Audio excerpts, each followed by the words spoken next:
What is up, Heel Click? Money in the Bank is tomorrow, July the 6th, Saturday at 7 p.m. Eastern, live in Toronto, Ontario, Canada. And I have my full predictions mapped out, and I'm here to tell you everything that I think is going to go down at tomorrow's Money in the Bank.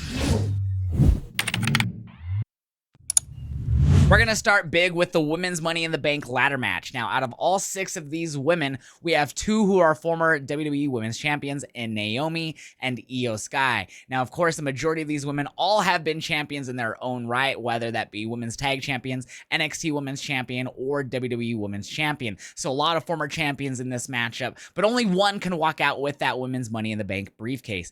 Now, here's the thing. Out of the whole history of women's Money in the Bank, we have not had an unsuccessful briefcase cash-in. This year, 2024, is, I think, the first year that we will have our first unsuccessful cash-in for the women's Money in the Bank briefcase. And I think there's one person that stands out of all 6 of these women who would make that the most entertaining, that I think should win and be that first woman to unsuccessfully cash in. And that woman is none other than Chelsea Green. Now, don't take it the wrong way. I have nothing against Chelsea Green. She is one of the most entertaining women in pro wrestling today. Yes, in the whole world of pro wrestling, I think she's one of the most entertaining. I just think she would make the most entertaining and most fun, unsuccessful women's cash-in that they can do right now. Of course, as I said a bit ago, there has not been an unsuccessful women's Money in the Bank cash-in ever. Every woman who has cashed in their briefcase has been successful and has walked out the women's champion. Now, of course, Chelsea Green is super great with her comedy, her timing, and everything, her promos. She's even really dang good in the ring. So honestly, I could even see her successfully cashing this in, but I just think right now would be the best time to have your first unsuccessful women's Money in the Bank briefcase cash-in in the WWE history. Has yet to happen out of every woman who's won the Money in the Bank, and I think Chelsea just has the it factor to make that the most entertaining version of that cash-in.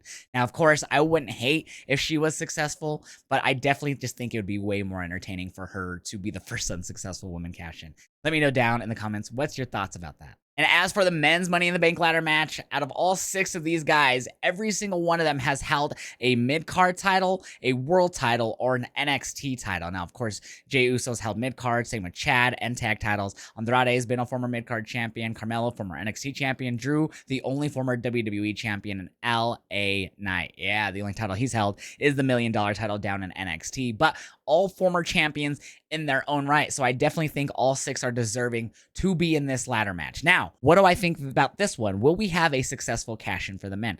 This one, I'm a little bit more up in the air on, but I definitely think that we are going to have a successful cash-in depending on who it is. Now, that just all depends on who I think wins this match. Now, there's a few options I think that are laid out on this table here that WWE can run with, which I think make this one of the more unpredictable men's Money in the Bank ladder matches in history. So before I get to my prediction, I think there's a whole lot of things that could go down in the match or change the match throughout the night. One thing that I definitely think can happen is Chad Gable will be attacked by the Wyatt Six. Now, that could be either in the match or before the match. If I think it's before the match, he's obviously going to be replaced, I feel like. If it's during the match, obviously he won't be replaced. That'll just completely remove him from the match. I'm not 100% sure if they will do so. We've seen them, attack him a few weeks ago, and then, of course, with the tapes the last 2 weeks, and they didn't really mess with him last week. They just let him kind of run away while they scared him. So I don't know if they are going to attack him on Saturday. They might not. So I'm not 100% sure what's going to happen to Chad Gable during this match. I will say he is not my prediction to win, though. Now, some more things that I think can happen in this match is that I think there's a possibility that we see Logan Paul get involved and maybe go after LA Knight. Now, I don't think that this one is a certainty to happen. I actually think that this has a less of a chance of happening than the Wyatt Six attacking Chad Gable. So I really don't see this happening, but I think it is a possibility, a small possibility, that Logan Paul may do something to cost LA Knight, setting up for their match at SummerSlam for the US title. So that's another crazy thing that might happen in this match. Now, another thing I think that can happen is with Drew McIntyre. We know that he's feuding with CM Punk since he has returned to the WWE, and at Clash at the Castle, Punk cost Drew his title match, as well as we saw Drew cost a Battle Royal due to CM Punk, as well as we saw at WrestleMania after Drew won the title and he egged on CM Punk. CM Punk beat him down, allowing Damian Priest to cash in the Money in the Bank briefcase. So that one seems more than likely to see something get involved tonight with Drew McIntyre and CM Punk. Now, I could see a few things happening here with Drew McIntyre. I actually think that he may win this and walk out with the briefcase. Now, again, I'm really not that certain he will because of CM Punk. But if he does walk out with that briefcase, it is more than likely that means CM Punk will cost him his cash in.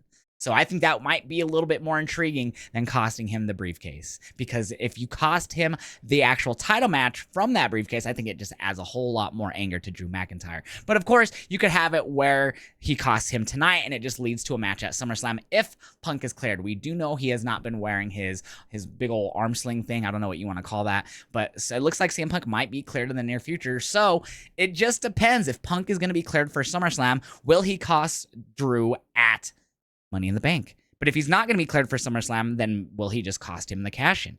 It all just depends on CM Punk at this point. So I'm going to have to go with the safe pick in main event Jey Uso. I think main event Jey Uso will win the Money in the Bank briefcase and go ahead and successfully cash in that briefcase to become the WWE champion or World Heavyweight champion in the future. We have a stacked card, so we have to jump right into the New Bloodline versus Cody, Randy, and KO. Now, I actually think that during SmackDown or during Money in the Bank that this will get changed to an 8-man tag, because as of right now, it's just a 6-man tag match. So I definitely think that we could see the return of Jimmy Uso. Now, he's been out with an injury since he was attacked by the New Bloodline, and we haven't seen him since. So I definitely think that if he is cleared, we could see him this weekend, either today on SmackDown or tomorrow at Money in the Bank. I definitely could see him coming out, helping them, or even just making this an 8-man tag match, putting Jacob Fatu in it. Because I believe right now it is only Tonga Loa, Tama Tonga, and Solo Sikoa. No Jacob Fatu for this match. So I expect him to probably be ringside if they do keep this a 6-man tag. But I expect Jimmy Uso to return in Canada to a huge pop to make this an 8-man tag to go after the New Bloodline.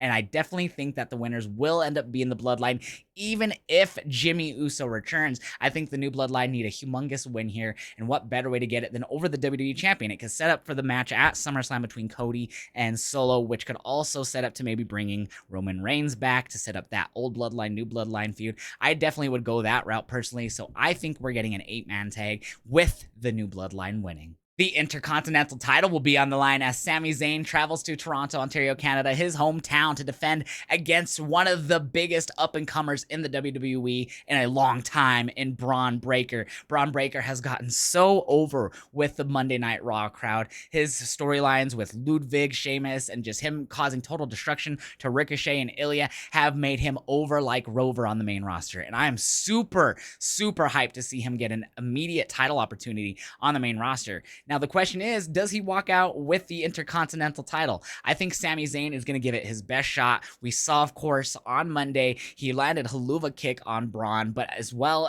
Braun was able to endure that and run and spear him out of his shoes, basically. So we know Braun is tough. He can take the big moves from Sami, but will Sami be able to take the big moves in return from Braun? I don't think so. I think that they are going to have Sami lose in his hometown, which I know they shouldn't do, but I definitely think that's the route we're going, to Braun Breaker straight to the top with that Intercontinental title and walking out champion at Money in the Bank. And now what should be our main event, Damian Priest versus Seth freaking Rollins for the World Heavyweight title. This has a lot more than just gold on the line. If Damian Priest is to lose, he won't only just lose his title, he will be removed from the Judgment Day forever. But if Damian Priest retains over Seth freaking Rollins, Seth Rollins cannot challenge for the World Heavyweight title as long as Damian Priest is champion. So a lot at stake for this match. But who is going to walk out with that title? I'm not 100% sure, or am I? I don't know. Let's kind of break this down here. We have a lot of stuff going on in the Judgment Day with Liv Morgan and Dominic that's causing tension between Damian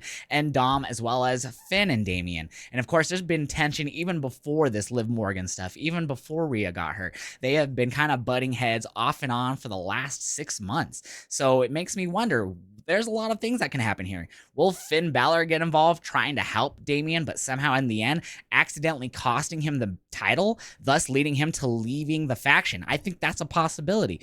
Do we see Finn successfully help Damian retain so he doesn't leave the faction? You know, we did see on Monday Seth Rollins attacking Finn, or Finn attacking him, and Damian didn't want to join Finn. He didn't want that. He wanted Finn to listen to him, and Finn didn't want that. Eventually, it led to Seth beating down Finn. Damian had to help out and had to help carry Finn out of the arena. So they still have the brotherhood there. They're still helping each other out, but they're butting heads like crazy. So I could see either way, Finn costing him by accident or actually Finn helping him like the Judgment Day usually do here. But at the end of the day, it's down to what do I think is going to happen, and what I think is going to happen is Seth freaking Rollins is going to get that title back because either Finn or someone from the Judgment Day somehow cost Damian Priest, thus kicking him out of the Judgment Day and starting a big feud with him and Finn Balor. So of course that means Seth would have to face Gunther at SummerSlam. What does that mean for Damian? I think that probably means he goes up against Finn Balor at SummerSlam. And those are my Money in the Bank 2024 predictions. Let me know your predictions down in the comments below so I can see if we have similar ideas. But that's my total complete breakdown. Make sure you guys go to my TikTok, as I did a prediction battle where you could duet my predictions and battle me and see who gets the most correct. So make sure you go to the TikTok and do that prediction battle, and subscribe here on YouTube. Like this video. Make sure you guys make a comment down below. Let me know if you want more detailed predictions like this, and I will see you on the Twitch stream for Money in the Bank.